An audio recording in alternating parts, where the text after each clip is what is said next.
Adolescencia y comunicación. Esta cápsula es para aquellos apoderados de primero y segundo medio sobre una de las temáticas más votadas dentro de la encuesta que realizamos como Departamento de Psicología. La adolescencia y sus cambios. La Organización Mundial de la Salud define la adolescencia como el periodo de cambios biopsicosociales que comienzan y terminan en la segunda década de la vida, las cuales, cierto, se dan en 4 aspectos. ¿Cuáles son estos?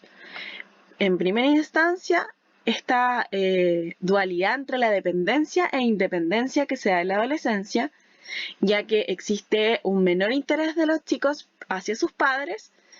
Hay un recelo, ¿cierto?, por aceptar consejos, críticas que uno le pueda dar. Tienen un humor variable y cambiante, ¿cierto?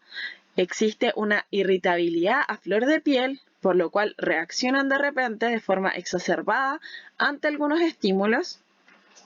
Existe también un vacío emocional porque por una parte, ¿cierto?, ya no son parte de esta como estructura familiar y pasan a ser de parte, ¿cierto?, del grupo de amistades, pero también se sienten solos a la vez, a pesar de que están rodeados de gente. Y los conflictos en esta etapa también se ven mucho más intensos, mucho más exacerbados. Luego tenemos la preocupación por su aspecto físico. Acá los chicos pasan por una etapa de cambio, ¿cierto?, a nivel físico, donde se preocupan más por su imagen personal, están más preocupados del cuidado, de arreglarse, ¿cierto? Están constantemente comparándose con sus pares. Eso los lleva también a tener ciertas inseguridades en cuanto a su aspecto. Luego tenemos la integración al grupo de pares, donde ellos se alejan, ¿cierto?, de la familia, pero también existe una idealización de las amistades, donde estos sentimientos son mucho más intensos, esta sensación también de que si es mi amigo no puede ser amigo de nadie más. Entonces se exacerban un poco los sentimientos en esta etapa. Y por último, el desarrollo de la identidad, que tiene que ver también con que existen pensamientos futuros que son fantasiosos, donde se da también un mayor grado de intimidad con los otros y emerge el tema de la sexualidad en esta etapa porque se condice, ¿cierto?, con los cambios hormonales con los que están viviendo. La comunicación en esta etapa es de vital importancia, sobre todo porque la familia es el primer ámbito de socialización y es el sistema familiar, ¿cierto?, donde se transmiten los valores, las normas, las creencias y los códigos de conducta. Pero hay que tener mucho cuidado, ¿cierto?, entre la comunicación familiar positiva y aquellos, ¿cierto?, que tienen algunos problemas de comunicación familiar porque van a influir, ¿cierto?, en cómo el adolescente se va a desarrollar. Si tenemos una comunicación familiar positiva, el autoconcepto de este adolescente va a ser positivo, va a tener una autoestima, ¿cierto?, elevada, va a estar satisfecho con su vida. En cambio, si hay problemas en la comunicación familiar, pueden surgir ciertas sintomatologías depresivas, algunos síntomas de estrés, de ansiedad, ¿cierto? Este sentimiento de soledad se exacerba y existen algunos problemas de comportamiento también. Por eso es tan importante la comunicación, y la comunicación existe bajo 3 niveles. La primera, ¿cierto?, que es en torno a la comunicación vinculante, que tiene que ver con que el adolescente, ¿cierto?, se comunica con el adulto y que le comunica, ¿cierto?, los temas de interés para él. A lo mejor estos temas de interés no van a ser los mismos para el adulto, pero sí es importante y de vital relevancia prestarle atención y mostrarles real interés de lo que ellos nos están contando.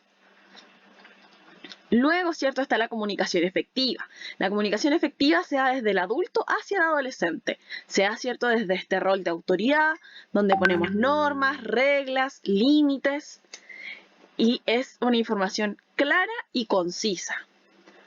¿Ya? Es importante también darles ciertos espacios de participación y de opinión al adolescente.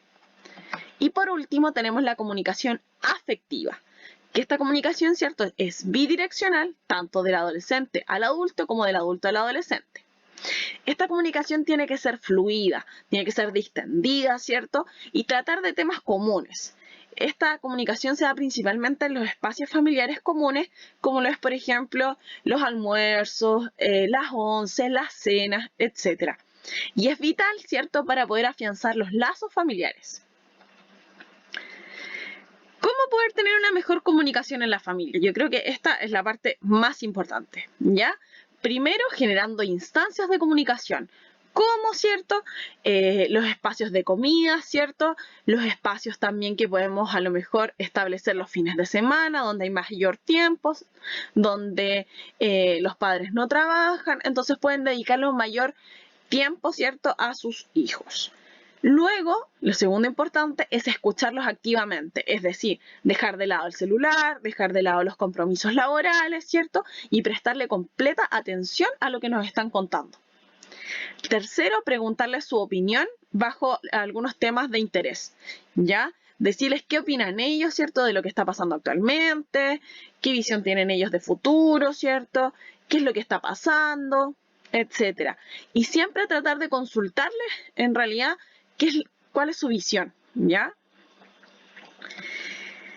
Lo otro importante es respetar su privacidad. Acá en la adolescencia existe un proceso de diferenciación donde los chiquillos también necesitan sus espacios, ¿ya? Siempre, obviamente, teniendo ojo que estos espacios no se presten, ¿cierto?, para que el adolescente esté bajo alguna conducta de riesgo, ¿ya?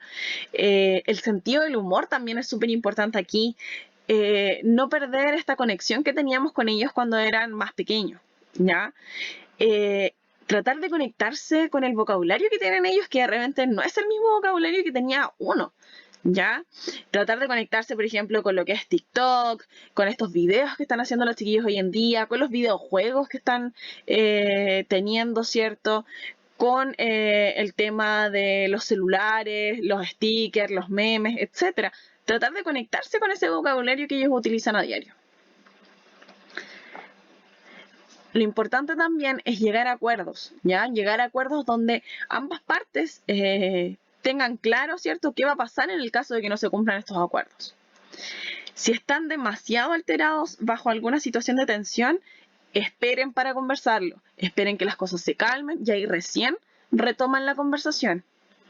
Y por último, y lo más importante, no proyecten sus experiencias en los chiquillos. Ellos también tienen que ir forjando sus propias experiencias, tienen que también ellos ir conociendo y equivocándose, ¿cierto?, y dándoles espacios al error.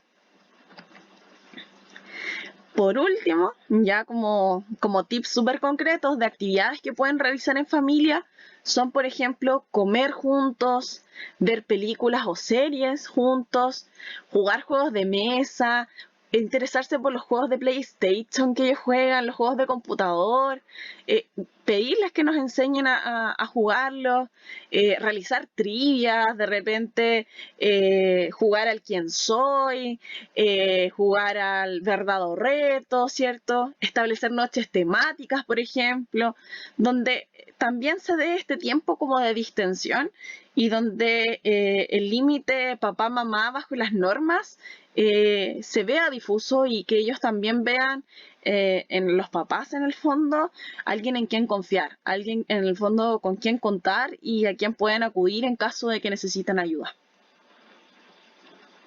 Eso es lo principal en esta etapa, yo creo, y dejarles también la invitación a que conversen con ellos cómo fue la etapa de la adolescencia de ustedes, cómo lo pasaron en esta etapa, qué cosas vivieron y hablarles desde la experiencia. Yo creo que eso es lo más importante. Eso. Me despido y nos vemos en una próxima instancia.